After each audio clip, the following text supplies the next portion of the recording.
श्री राम राम राम। नमस्कार। Education system Bihar में आपका स्वागत है। आज के इस वीडियो में बात करने वाले हैं बिहार एसएससी के बारे में। बिहार एसएससी 2014 अभ्यर्थियों के लिए कुछ जरूरी बातें करने वाले हैं इस वीडियो में। वीडियो को शुरू करने से पहले एक नज़र सुर्खियों पर आज का हेडलाइन देख लीजिए। सबसे पहले आप लोग काउंसलिंग के बारे में बात करने वाले हैं। नियुक्ति, डीवी, डॉक्यूमेंट वेरिफिकेशन, दस्तावेज सत्यापन।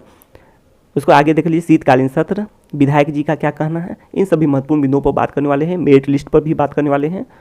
तो आइए वीडियो को शुरू करते हैं और जानते हैं विस्तार से। सबसे पहले देख लेते हैं विधायक जी का क्या कहना है। तो विधायक जी के अनुसार जब विधायक जी बिहार एसएससी के जो सचिव हैं उनसे मिले थे तो यह बातें निकल कर सामने आई थी कि नवंबर के लास्ट में आपको तिथि जारी हो जाएगा, अर्थात नोटिफिकेशन जारी हो जाएगा। लेकिन आप लोग देख रहे हैं और यह भी बातें आप लोग जानते हैं, भली भांति परिचित भी हैं कि 7 साल से भी अधिक समय बीत चुके हैं। 2014 में ही 13,000 से अधिक पदों के लिए नोटिफिकेशन जारी हुआ था। तो ऐसे में विज्ञापन 2014 में ही जारी हुआ था। तो ऐसे में 7 साल से भी अधिक समय बीत चुके हैं और अभी तक फाइनल नहीं हुआ है। इससे आप लोग अंदाज़ा लगा सकते हैं। तो विधायक जी ने इन सभी महत्वपूर्ण बिंदुओं पर बात किए थे सचिव से। तो इस क्रम में यह भी विधायक जी स्पष्ट किए थे कि मेरिट लिस्ट में 2.5 गुनी अभ्यर्थियों को शामिल किया जाए या फिर बात करें कि जितने पद हैं उससे 2.5 गुनी अभ्यर्थियों को शामिल किया जाए, ठीक है। या फिर बात करें तो मेरिट लिस्ट में जारी करने के लिए तो ये सभी के लिए 2 बार काउंसलिंग करवाई जाए जिससे पद खाली नहीं रहें। तो ये सभी बातें पर बात की गई थी। तो इस सभी बातों से यह निष्कर्ष निकला कि इन सभी बातों में सहमति जाहिर की थी। तो यही सब आप लोग को देखने को मिलेंगे कि 2.5 गुनी अभ्यर्थियों को मेरिट लिस्ट में शामिल किया जाएगा, नहीं तो 2 बार काउंसलिंग होगी। तो ये तो तय हो गया मेरिट लिस्ट के बारे में। अब आगे बात कर लेते हैं। ऐसे में मेरिट लिस्ट भी जल्द से जल्द जारी कर दिया जाना चाहिए और साथ साथ बात करें तो जितने भी अभ्यर्थी शामिल हुए थे मेंस में सभी का अंक भी जारी कर दिया जाना चाहिए।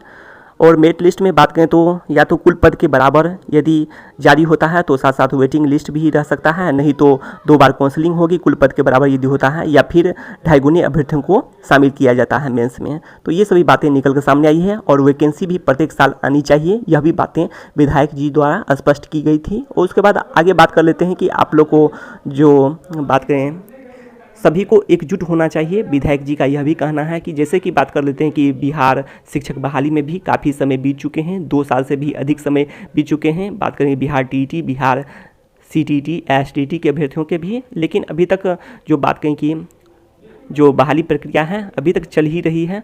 तो इस तरह से कहा जाए कि कोई भी बहाली की प्रक्रिया लगातार चल रही है, निरंतर चलने वाली प्रक्रिया बन चुकी है। और आप लोग बिहार एसएससी तो देख ही चुके हैं कि 7 साल से लगातार निरंतर चलने वाली एक प्रक्रिया बन चुकी है।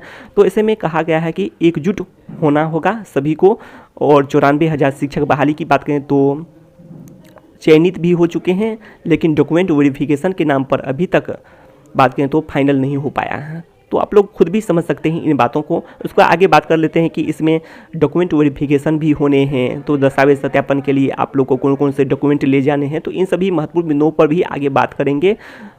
तो आप लोग को ये सभी बातें जाननी होगी। तो कुछ डॉक्यूमेंट की बात करें तो सबसे पहले आप लोग को जैसे कि ये इंटर लेवल का है, तो इंटर लेवल के लिए आप लोग को इंटर तक का डॉक्यूमेंट जैसे कि 10th 12th ये सभी का मार्कशीट और साथ साथ सर्टिफिकेट, अंक पत्र और प्रमाण पत्र। तो उसके अलावा आप लोग को बात करें तो निवासी होने का प्रमाण पत्र, और उसके बाद बात करें तो कैटेगरी, जिस कैटेगरी से हैं उसका भी प्रमाण पत्र होना चाहिए। तो ये सभी डॉक्यूमेंट अभी से ही तैयार रखें। और साथ साथ बात करें करेक्टर सर्टिफिकेट भी लग सकता है। तो आप लोग को ये सभी लिस्ट दिए जाएंगे नोटिफिकेशन में। नोटिफिकेशन जब काउंसलिंग का जारी होगा तो उसमें स्पष्ट किया जाएगा। तो आगे बात करेंगे। अब आगे बात कर लेते हैं। इसमें आप लोग को बहुत सारे डॉक्यूमेंट हैं, तो अगले वीडियो में डॉक्यूमेंट के बारे में बात करेंगे। मेडिकल सर्टिफिकेट आप लोग को ज्वाइनिंग के समय में लगता भी है, तो इसमें लगेगा या नहीं लगेगा इस पर भी आगे बात करेंगे। उसके बाद आगे बात कर लेते हैं। डॉक्यूमेंट बहुत हैं तो आगे देख लेते हैं इसमें कि तो ऐसे में शीघ्र नियुक्ति के लिए आप लोग को प्रयास करना होगा जिससे जल्द से जल्द नियुक्ति हो सके, बहाली हर हाल में हो। और आप लोग ये जानते हैं कि इधर राजस्व एवं भूमि सुधार विभाग में जैसे कि बात करें कि प्लस में, हाँ 4453, हाँ या 4400 प्लस मान के चलिए, 4400 प्लस कर्मचारी की बहाली की बात जल्द होने की बात है। तो ऐसे में आप लोग जानते हैं कि बराबर यह न्यूज निकलते रहता है, लेकिन आप लोग देख रहे हैं कि इधर काउंसलिंग की तिथि भी जारी नहीं हो रही है। तो ये सभी बातें हैं, तो आप लोग को इसके लिए प्रयास करना होगा, एकजुट होना होगा सभी अभ्यर्थियों को। उसको आगे बात कर लेते हैं इसमें कि और आप लोग को ऑनलाइन तरीके से भी हमेशा अपनी बातों को रखने हैं, ऑनलाइन तरीके से, जैसे कि ट्विटर हो गया या फिर बात करें तो वही सब बात है। तो ट्वीट के माध्यम से भी अपनी बातों को रख सकते हैं। सरकार, शिक्षा विभाग, मंत्री, जैसे कि 4400 प्लस बहाली राजस्व एवं भूमि सुधार विभाग में भी होने हैं। तो ये सभी बातें हैं, तो इसके लिए आप लोग को प्रयास करना होगा, इतना ही कहना चाहते हैं। उसको आगे देख लेते हैं। इसमें शीघ्र नियुक्ति तभी संभव है और तभी बिहार एसएससी 2014 के अभ्यर्थियों के लिए अच्छी खबर होगी जब काउंसलिंग की तिथि और शीघ्र नियुक्ति हो। तो ये सभी बातें हैं। अब आगे बात कर लेते हैं इसमें। तो मेरिट लिस्ट के लिए सबसे पहले प्रयास करना होगा कि मेरिट लिस्ट जारी कर दे जल्द से जल्द और नोटिफिकेशन भी काउंसलिंग के लिए जारी हो जाए और शेड्यूल जारी हो। तो ये सभी के लिए आप लोग प्रयास कीजिए। शिक्षा से संबंधित तमाम जानकारी के लिए सब्सक्राइब करें एजुकेशन सिस्टम बिहार को। तो बस इस वीडियो में इतना ही, धन्यवाद।